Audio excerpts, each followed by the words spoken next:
Hi, my name is Katie. I will be going over my presentation in the class Marriage and Family. So, my presentation is about the question, should free speech have limits? It is a 5-page paper. It includes an introduction and conclusion and 5 main paragraphs about free speech. It also includes a survey created by me and 5 different sources with information about free speech. So the first paragraph that we're going to be going over is the introduction. It just introduces talking points and the essay question, should free speech have limits? And it sets off the leading paragraphs. So the next paragraph is, what does the Constitution say about free speech? It just explains that constitutional laws protect free speech from the government ever taking free speech away. So it basically creates a law that the government cannot hinder your free speech in any way. So the next paragraph we're going to be going over, it asks the question, what are offensive acts of free speech that are allowed? So these are just acts of speech that may be offensive to certain people that you wouldn't think would be legal, but they are legal. And a few examples of that are burning the flag in protest and not standing for the flag.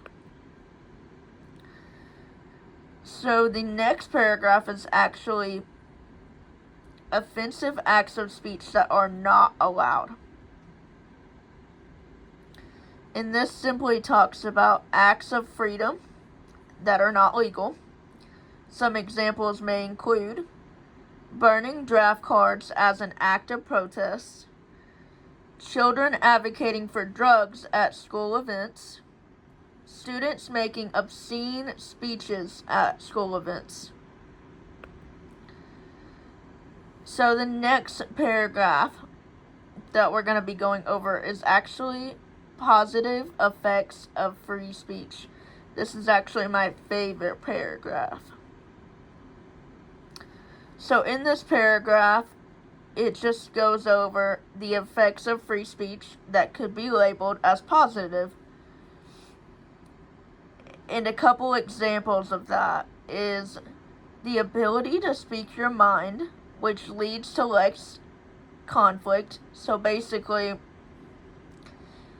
being able to speak what you think and feel will lead to less conflict and arguments. Or that's at least what studies show. And it also has been proven that it leads to less violence. The next paragraph is negative effects of free speech. In this paragraph, it just explains the effects of free speech that could be labeled as negative.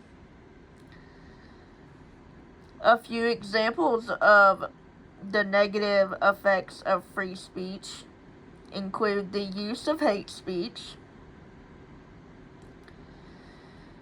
and the spread of offensive ideology. Basically, like the spread of ideas that may be offensive to different groups of people. Examples could be things about LGBT, like the ideology that there's only two genders, things like that.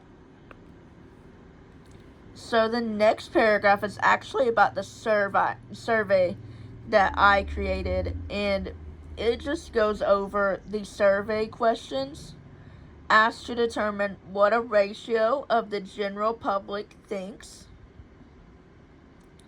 It also includes the survey results, a couple examples of these survey results, just to give you an idea, include responders were asked a question, should freedom have limitations? 54.5% of responders said no, while 45.5% said yes.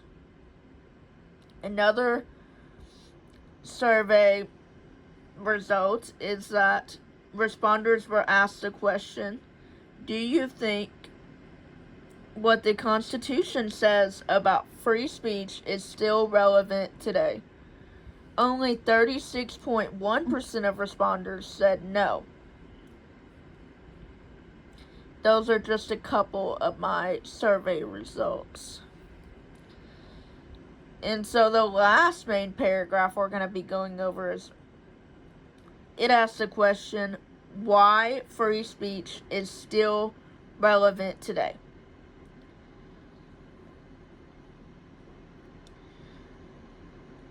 Free speech is still relevant today because the Constitution states that the government cannot take our free speech away. So basically, like we discussed earlier, the Constitution placed into law that the government cannot hinder your free speech, and so that is why free speech is still relevant today, because it's still a law in the U.S. that free speech is a thing.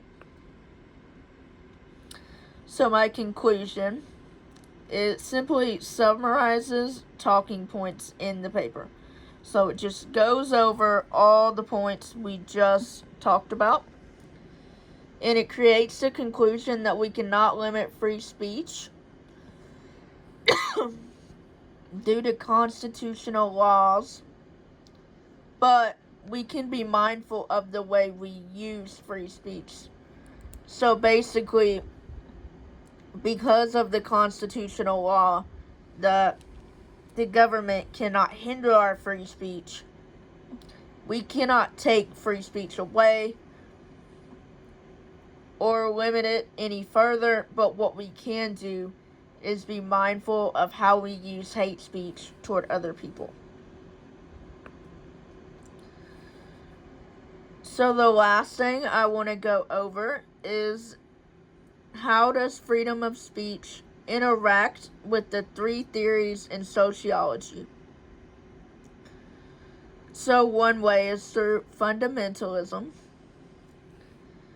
People often view freedom of speech as a constitutional right, which creates a form of fundamentalism, viewing the freedom of speech as something that has been written into law. Conflict theory.